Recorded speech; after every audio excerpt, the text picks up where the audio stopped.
Hello, मैं doctor Manish Mahajan, senior consultant nephrologist, Felix group of hospital, Noida.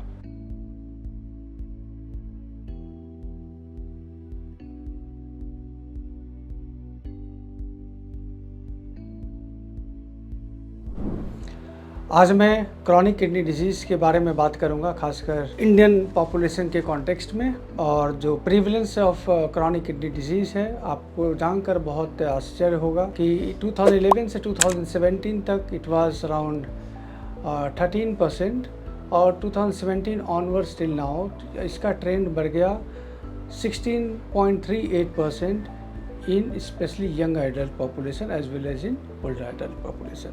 ये जो 16.38% of prevalence of chronic kidney disease जो है, ये काफ़ी सिग्निफिकेंट है। और आप कुछ सोचें, 100 में 16 लोगों को CKD है। बहुत लोगों को पता भी नहीं है जब तक ये ESRD मतलब एंड स्टेज में नहीं आ जाता, या क्रेटिनिन 4 या 5 या 6 से ऊपर नहीं आता, इनको नहीं पता होता, क्योंकि सिम्टम्स उस वक्त तक आते नहीं। जब इनके सिम्टम्स जैसे सूजन आना, सांस फूलना या पैर में सूजन आना, पेशाब कम होना, पेशाब में जलन होना, तो वो नियर बाई डॉक्टर के पास आते हैं।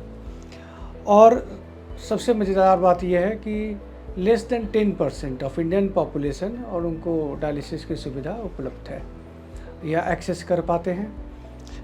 मुख्य कारण CKD होने का इंडियन पॉपुलेशन में ये देखा गया लास्ट 10 सालों में हमारा खान पान और जीवन शैली में काफ़ी बदलाव आया है। हम बाहर का खाना बहुत खा रहे हैं, तेल मसाला और बाहर के जंक फूड्स, पैक्ड फूड्स, ये एक बहुत बड़ा कारण है। दूसरा कारण सेडेंट्री लाइफस्टाइल, वो भी एक कारण है।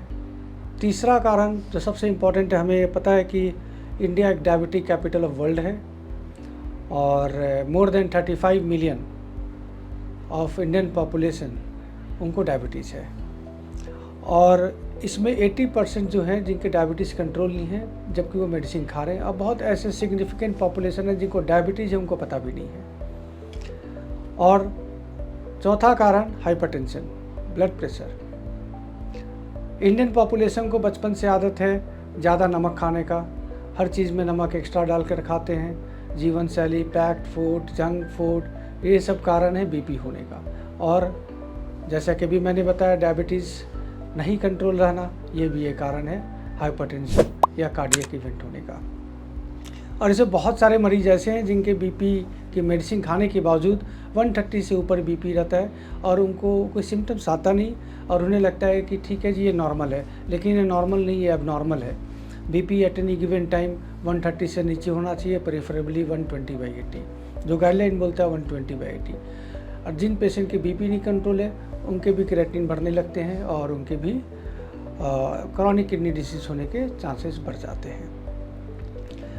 और बहुत पॉपुलेशन ऐसे हैं जो डायबिटिक हैं लेकिन उनका क्रेटिनिन नॉर्मल है, और वो सोचते हैं कि उनको प्रॉब्लम नहीं है। नहीं, उनको प्रॉब्लम होती है जब डायबिटीज 4 से 5 साल से ऊपर हो जाता है। तो एक टर्म मैं बोलता हूँ डायबिटिक नेफ्रोपैथी या प्रोटीनूरिया।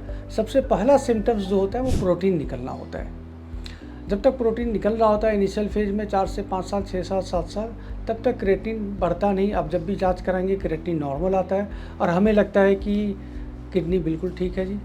लेकिन 6, 7, 8 सालों के बाद जब प्रोटीन को अगर आप कंट्रोल नहीं करते निकलना, अगर ये निकलता रहता है, प्रोग्रेसिव रहता है, डायबिटीज़ नहीं कंट्रोल होते, BP नहीं कंट्रोल होते, तो क्रेटिनिन 1.0 से अगर 1.1, बाय द टाइम क्रेटिनिन 1.0 से 1.1 होता है, आपका मोर देन 50% किडनी का फंक्शन ऑलरेडी लॉस्ट हो गया होता है।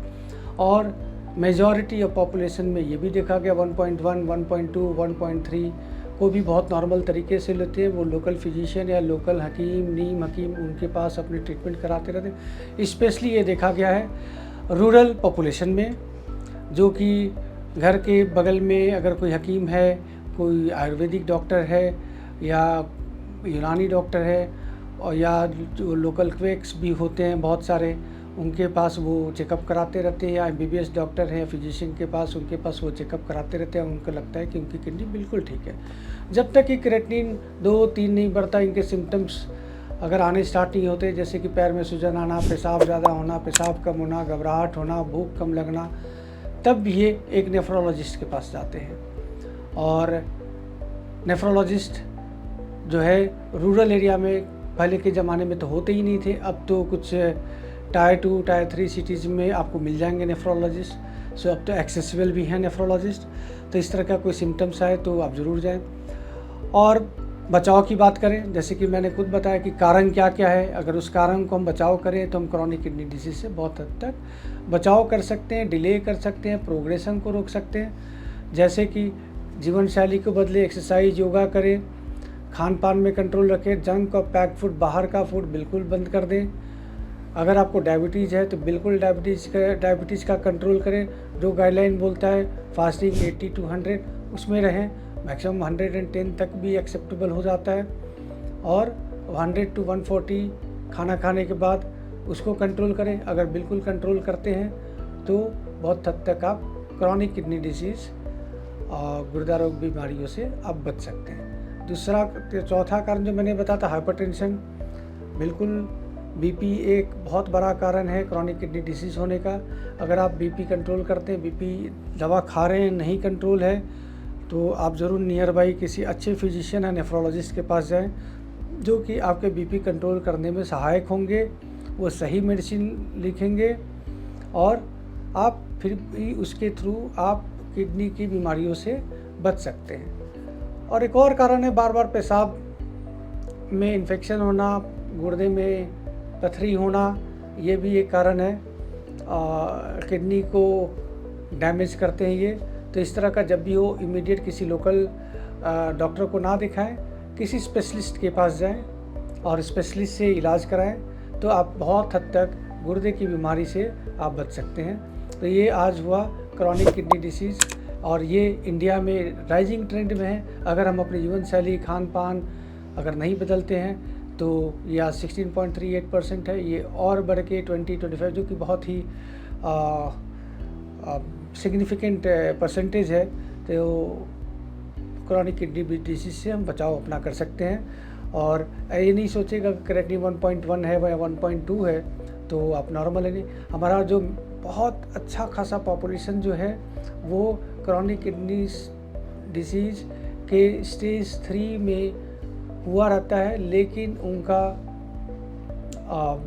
क्रेटिनिन नॉर्मल आता है। हमारा जो क्रेटिनिन का जो फार्मूला है देखने का, हम लैब से नहीं देखते हैं, एक फार्मूला है, उसके थ्रू मसल मास के कॉन्टेक्स्ट में देखते हैं, तो हमें पता चलता है कि किडनी फंक्शन 40% ख़राब हो गया, 50% ख़राब हो गया, 60% ख़राब हो गया। तो मैं ये बोलकर इसको समापन करना चाहूँगा कि अच्छा खाएं, जीवन शैली बदलें, एक्सरसाइज करें, योगा करें, बाहर का खान पान, जंक फूड को बिल्कुल बंद करें। डायबिटीज़ है, डायबिटीज़ स्ट्रिक्टली कंट्रोल करें, किसी स्पेशलिस्ट को दिखाएं उसके लिए। हाइपरटेंशन है तो स्ट्रिक्टली उसको कंट्रोल करें। अगर हाइपरटेंशन डायबिटिक है तो दोनों को कंट्रोल करें। अगर पेशाब के रास्ते से प्रोटीन आ रहा है या क्रेटिनिन थोड़ा बढ़ा हुआ है, पैर में सूजन आ रहा है, भूख नहीं लग रहा, घबराहट हो रही है, बार बार यूरिन में इन्फेक्शन हो रहा है, तो किसी सीनियर नेफ्रोलॉजिस्ट के पास ज़रूर जाएं, परामर्श लें और अपने गुर्दे को बचाएं और गुर्दे को हेल्दी रखें। Thank you. हेल्थ से जुड़ी ऐसी कई और जानकारी के लिए फेलिक्स हॉस्पिटल के YouTube चैनल को सब्सक्राइब करें और अपने सवाल कमेंट बॉक्स के जरिए हम तक पहुंचाएं। और डॉक्टर की अपॉइंटमेंट के लिए दिए गए नंबर 9810455953 पर संपर्क करें।